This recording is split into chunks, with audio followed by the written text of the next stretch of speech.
Bienvenue sur Only Up to You saison 2. Vous recherchez des coups de boost, de la motivation et du bousculement en toute bienveillance? Ça tombe bien, c'est ma passion. Je m'appelle Jennifer Picci, je suis psychologue et coach de vie certifiée et ça fait depuis plus de 5 ans que je vous accompagne dans l'atteinte de vos objectifs. Parler et comprendre, c'est bien, mais mettre en application, c'est là que le défi commence. Et ça ne tient qu'à vous.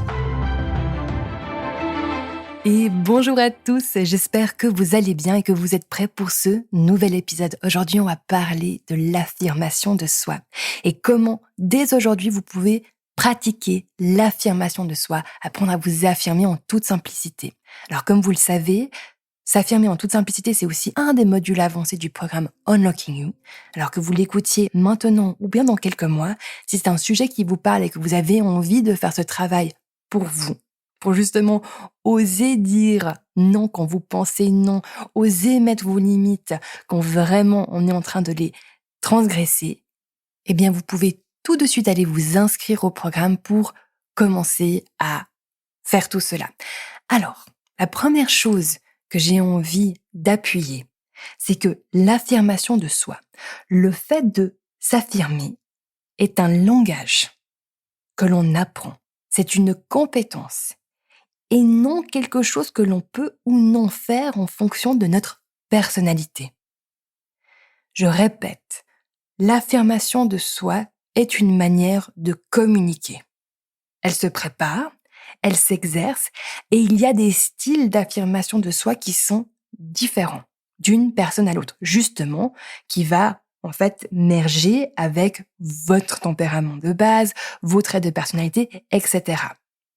Donc chaque personne va avoir son style d'affirmation de soi. Maintenant, qu'est-ce qui se passe? Pourquoi est-ce qu'il y a certaines personnes qui savent s'affirmer et d'autres qui ne le savent pas? Eh bien, en fait, ça vient tout simplement de qu'est-ce que j'ai pu modéliser au cours de ma vie.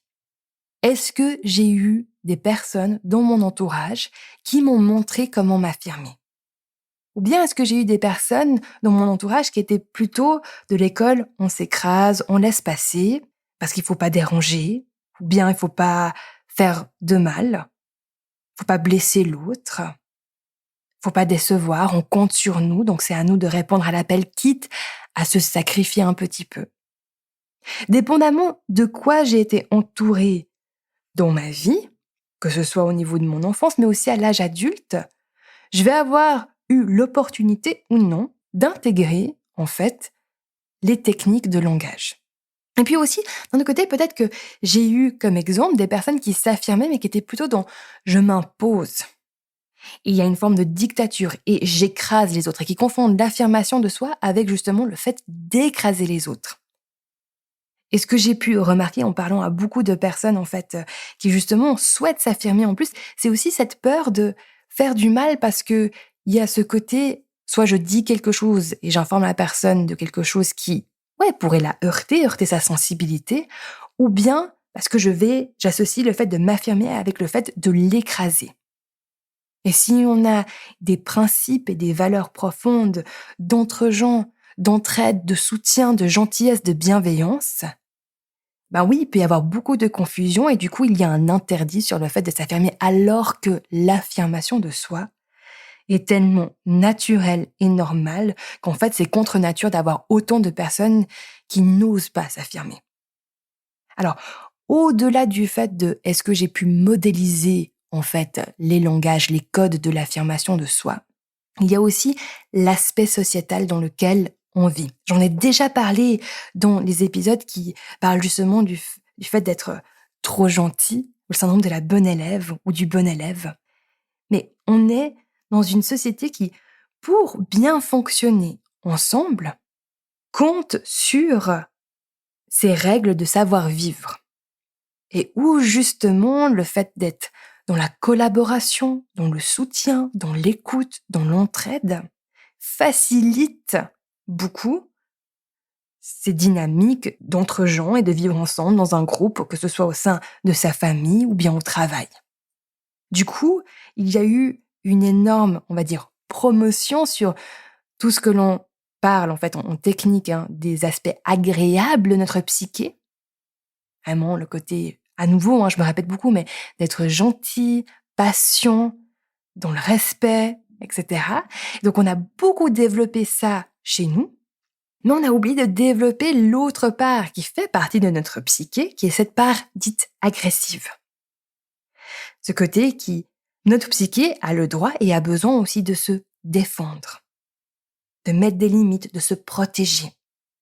Et en fait, ce qui se passe, c'est que quand dans un groupe, il y a certains membres qui commencent à se protéger, à dire non, à défendre leurs besoins, leurs intérêts, oui, ça peut créer en fait des sources de tension.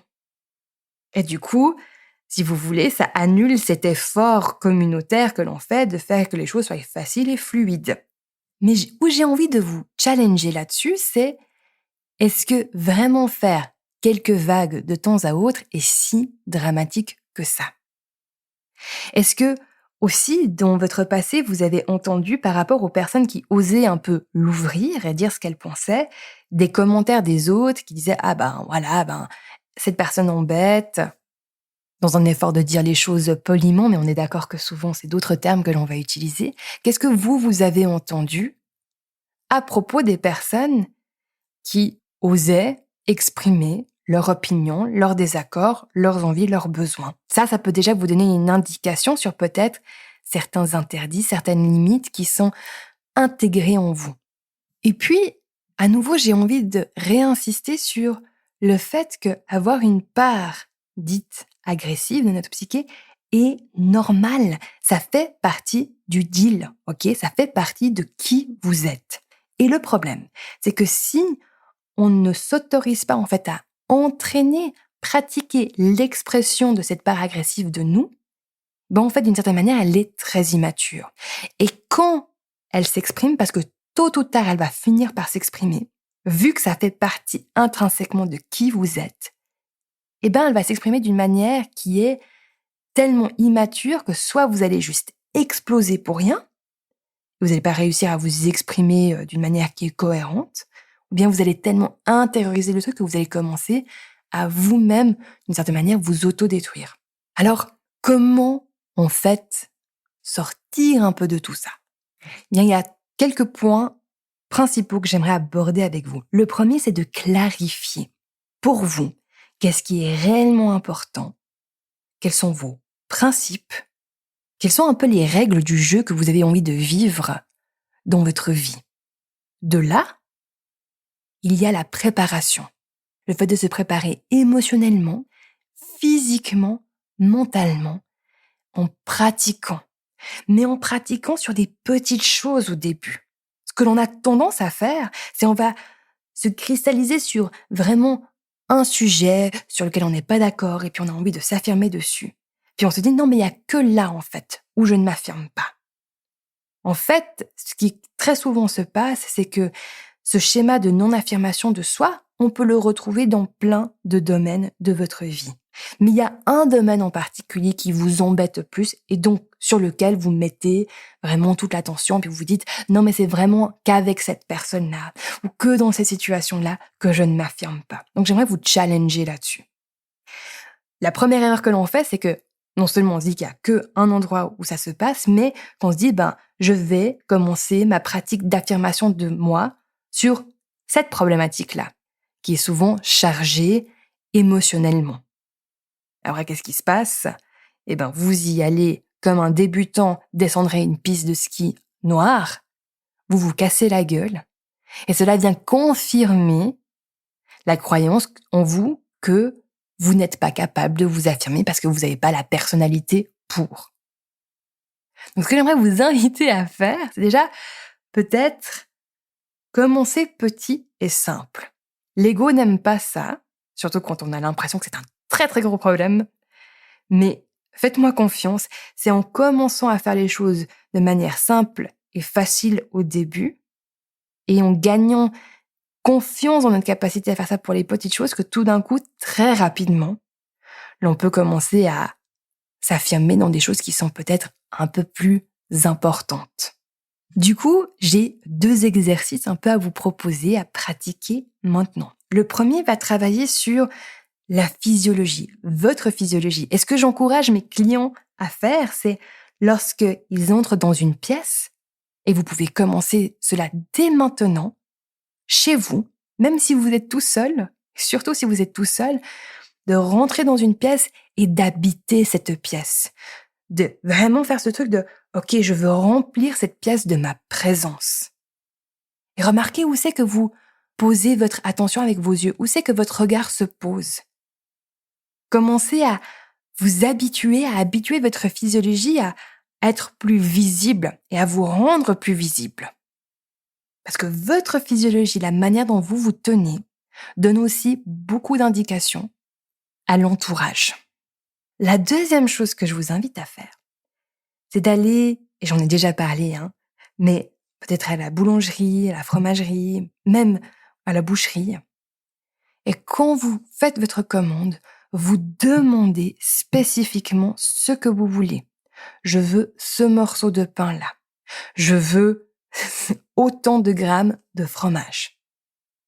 Parce que là, ça va travailler sur un peu cette peur parfois de déranger. Je veux pas déranger, je veux pas être un problème pour les autres. Donc c'est là d'aller commencer à apprivoiser ces sensations, ces émotions-là, de les accueillir en vous. Finalement, je vous invite aussi, s'il y a par exemple une situation en particulier dans laquelle vous aimeriez vous affirmer plus, de prendre le temps de mettre par écrit tout ce qui vous passe par la tête, quels sont les dialogues intérieurs, les histoires que vous vous racontez par rapport à cette situation. De vraiment déposer tout ça, clarifier. Voici ce qui se passe dans mon monde intérieur. Et parce qu'il y a ces discours-là, ces dialogues-là qui sont actifs en moi, au jour d'aujourd'hui, ça crée ces réactions. Vous prenez la responsabilité de ce qui se passe à l'intérieur de vous, même si vous n'êtes pas fautif des dialogues intérieurs, même si c'est pas de votre faute que vous n'ayez jamais vu quelqu'un s'affirmer d'une manière qui est saine et normale. Très bien, c'est pas votre faute, mais c'est à vous de prendre la responsabilité parce que c'est en prenant la responsabilité que vous ouvrez, en fait, l'opportunité, la possibilité de faire évoluer cela. Donc ça ne tient qu'à vous, en fait, de le faire. Donc vraiment, dans le module avancé, dans Unlocking You, on travaille sur 3 axes.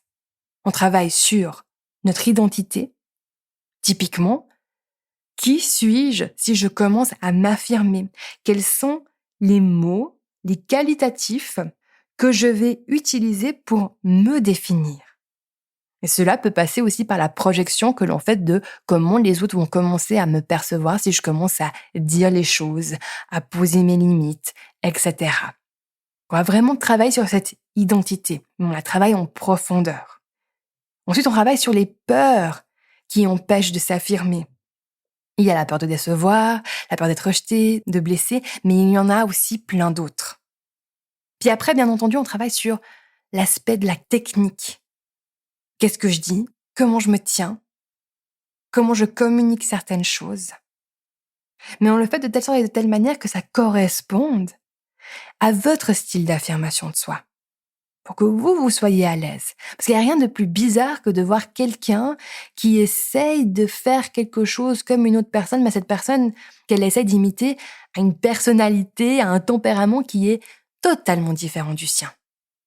Ce que moi j'ai envie de vous apporter, c'est vraiment des techniques d'affirmation de soi, procurent une solidité intérieure. Donc avec ça, je vous laisse explorer ces 2 exercices et ces différentes pistes. Et si le cœur vous en dit, rejoignez-nous. Moi, je me réjouis de vous parler la semaine prochaine. Je vous remercie pour votre écoute. Je vous fais des gros bisous et à tout bientôt. Hey, si vous aimez ce contenu, n'oubliez pas de vous abonner à la chaîne et à la newsletter afin d'être tenu au courant des nouveautés. Aussi, si vous êtes prêt ou prête à passer à la prochaine étape, venez nous rejoindre sur Unlocking You. C'est le programme de coaching destiné à tout professionnel ambitieux et déterminé qui ne souhaite plus compromettre sa santé mentale et ses relations pour son travail. Si vous avez envie d'aller encore plus loin, le programme Game Changer est fait pour vous. C'est un programme premium exclusif, du one-on-one avec moi qui active les 5 piliers de la haute performance, vous permettant de déclencher les changements et libérer tout votre potentiel sans exploser en plein vol. Vous avez tout en note de podcast.